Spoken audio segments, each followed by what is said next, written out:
างสิวันขึ้นมายืน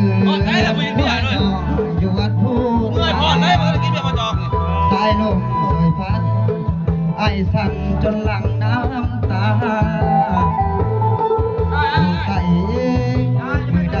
สิวันขึ้นมาน้องลืมคำมั่นสัญญาหรือว่าน้องไปมีใหม่ไปเงาหายบุญเจ้าเพียงน้องอยู่ในเวียงอยู่สวรรค์แดนใต้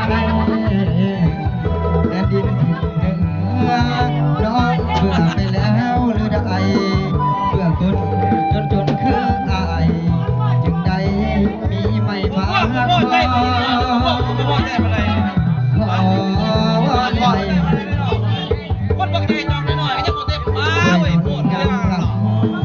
ตาดำคือตา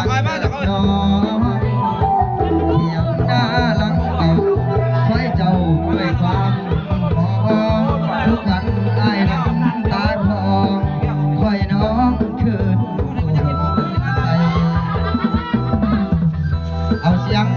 ต้องขอโทษขออภัยเด้ออยากเป็นลูกพี่ในพี่น้องเนาะ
เอาพอลินี่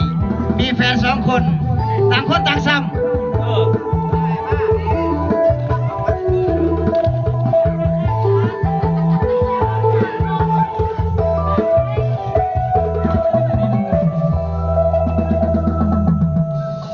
ไอ้นี่เฮ็ดยังไง